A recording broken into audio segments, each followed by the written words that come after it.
Hi everyone, my name is Carol and I am a Wicked Connections interviewer. Wicked Connections stands for Wish You Knew Education Connections, and I'm so excited to be bringing in Hanna, who will be talking about something that more students I wish would be hearing about, and that is what it's like to go from a high achieving, high mark student to actually failing a couple courses. So, this journey is not uncommon. However, what is uncommon is people willing to share the story and how they either recovered or moved on from the situation. Without further ado, Hanna, why don't you take a second and introduce yourself? So my name is Hanna. I grew up in Mississauga, which is like the suburbs of Toronto. But I feel like in high school and undergrad, I was major type A. Like I was always on top of things. Like I knew what I had to do to get what I wanted. And in high school, I was really involved. I was always aiming for like mid 90s to high 90s. I was like playing sports. I was in basketball. I was in bands. I did debate team, science club. Like I was just pretty involved with extracurriculars because I loved it. Like I genuinely love to do things and like connect with other people. But then when I went to undergrad, I only did 2 years of undergrad at UFT. I did a double major in biology for health science and chemistry. And I just completely like just did not have a life. Like it was just all about getting the grades I needed. When I got into pharmacy school, things like quickly changed because I realized that the environment is just so different and I was doing so poorly in school to the point where like I failed 3 classes first year and I became so depressed because I associated like my value and my intelligence with my grades. I felt like I lost my identity because I was always known to be like that kid with like the great grades. Like everyone thought I was gonna like, do really well in school, etc. But then once I started doing poorly and everyone else around me was doing well, it was just a major shocker to me. And I realized that like I can't keep living like this if I want to be happy and if I want to actually do well because it was toxic. It was just so toxic to me and to like those around me because not only was I hurting myself, but I was also like putting it on like my family as well when I was living with them. Wow. I mean, that must have been a huge shock to experience a major change in grades. But hearing that you were a high 90 student in high school and in undergrad, I think a lot of our students would be wondering, what do you mean by failure? We always hear that joke sometimes that a student got a 99 and cried because they didn't get 100. I know your case is a little bit more serious than that. So if you don't mind being a bit more transparent, what did failure actually look like?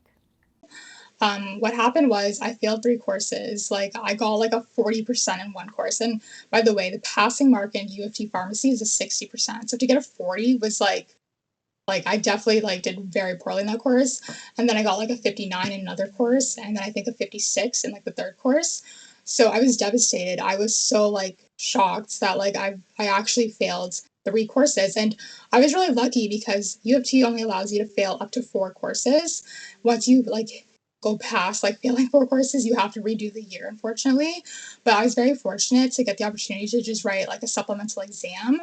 And if you pass the like exam, then you just pass the course with just like no grade. It shows on your transcript the grade you got originally, but it also shows that you passed the supplemental. So I would consider myself very, very lucky to have that, whereas other professional programs would just make you redo the year. And that's very expensive. So I did not want that. And also, I did not want to fall behind my friends. Thanks so much for your transparency, Hanna. I said in the beginning, but I just want to reiterate how much I appreciate you being so transparent in sharing the fact that you didn't just not do as well as you hoped, but you did in fact fail 3 courses. I know it's definitely not uncommon, but so many people hide it, and that's when we don't hear about people recovering. So it's really easy to feel as though once we fail a course we're gonna flunk the entire degree, flunk life altogether, and things spiral. But I understand that things did recover for you. So can you tell us a little bit about that journey? How did you start to come back from that? So it took me a few months, like during the summer, like while I was studying for these exams, to really understand that, like, okay, like at this point, I am not studying to get high grades. I'm in a professional program. I'm working towards a career. So I'm studying for my career. I'm studying to like have this knowledge so that I can actually help people. It's not about grades now because at the end of the day, employers really don't care about that. It's all about like how you are at work and like, what you're able to do.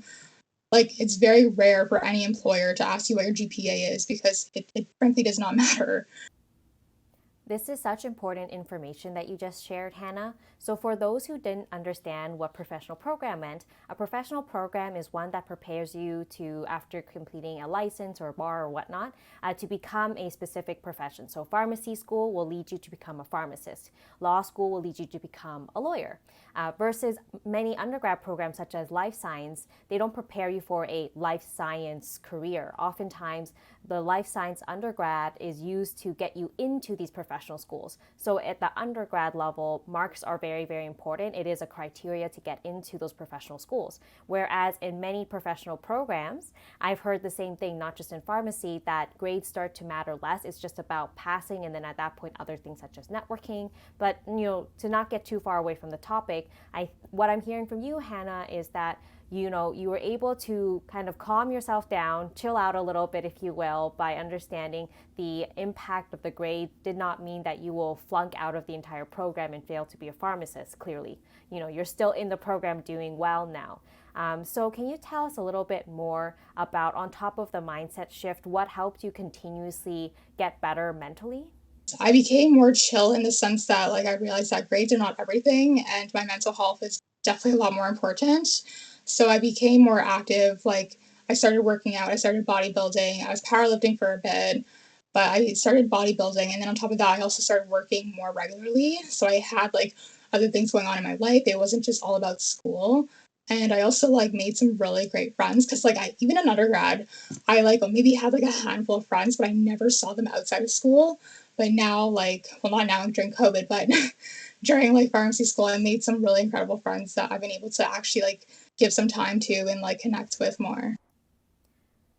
I'm so happy, Hannah, that you were able to move out of that toxic mindset before, not just by thinking differently, but also by surrounding yourself with great people. And I'm sure you also have had an equally positive effect on your friends and family as well. And it's so important, not to overlook social life and just tunnel vision focus on studying. It really does come together, right? When you have a great support system and you feel mentally well, you can study better and you can get better grades, and it's a virtuous loop.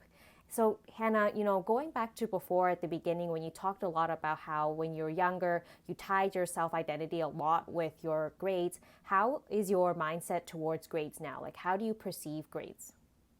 Your grades do not reflect who you are. They don't reflect your intelligence. Like when it comes to studying, like a lot of it has to do with like, are you like able to plan your schedule? Are you able to make time to study? Like everybody has so many different circumstances in their life. Some people just don't have enough time to study. And to be in like such a vigorous program, you need to have a lot of time to study because a lot of it is like memorization. I couldn't agree more with you, Hannah. I want to stress that studying is a skill, and like all skills, you're born better at some and worse at others. But what that also means is that, like all skills, if you work hard and practice, you can improve, you can get better at that skill. And what that should say is that you shouldn't look at grades as a static score and a static value of yourself. I think one part that makes it so toxic, and Hannah alluded to it, is that you're comparing yourself to others. Oh, I got an 80 and other people got a 94. I must be doing so badly. But what if you compared yourself differently? What if you compared yourself only to yourself? What if you started off with, a 55 and you brought that up to a 70? That's insane. That's amazing. And the reverse, what if you were able to get a 95 and you didn't work as hard as you could and you ended up with an 80? That should be the reverse. Even though an 80 is pretty good, you could be doing better. You could do better for yourself. So I really believe in comparing yourself to yourself. I mean, what do you think about that, Hannah? Yeah, 100%. Like this past year, like even with like third year pharmacy and like school being online, I stopped looking like at my grades exactly. I started looking more at like the change in my grades. Like I've improved so much like from first year to third year that like just seeing like the change in my grades makes me happy because I feel like you know what, like I'm actually doing something right. Like I'm doing something right with my study habits. I'm doing something right with my organization and like just the way I approach pharmacy school. I think like that's like such a great thing, like just to compare yourself to yourself. You can't compare yourself to anyone else because no one else has your life, no one else has your personality, no one else has like that light in you, you Yeah, know? 100%. I couldn't agree more. So, I guess to wrap it off, Hannah, if you were talking to someone who's in your position right now, whether they're in high school, undergrad, a professional program, and they failed a course, maybe even failed multiple courses, what would you say to them? What would you leave them with today? It's really not the end of the world. It feels like it is. You feel like, like a huge, like, what the heck just happened? But I'm telling you, like, you will survive. Like, it's one bad grade, and there's so many different circumstances and reasons that might have caused that it really doesn't matter. Like, if you have to redo the course, you redo it and you'll pass, right? At the end of the day, like, it's just one stone that you gotta pass, like, you gotta, like, step over, but you'll survive. Like, I thought it was the end of the world when I failed 3 courses. And I have friends that have failed more. I have friends that, have failed a class like multiple times, but we all survive and like we just move on. Like it's just one class. It's really not that big of a deal. Thank you so, so much, Hannah, for your complete honesty and transparency. I think a lot of students need to hear the story because it is simply not shared enough. And for those of you who are listening, my only ask of you is to share the story with those who might need it. In today's day of social media, we're so used to only sharing positive achievements, and it builds an unrealistic expectation that when I fail, I am the only one that fails. And this is simply not true. So please be open yourself, at least with your friends, about your struggles so that you can be there for each other and break the vicious loop and build positivity. So thank you so much, Hannah, for helping us start this positive movement. Good luck to everyone, regardless of which education level you're at, whatever grade you're at. We hope that you maintain positive mental health and a great support system. Take care, everyone.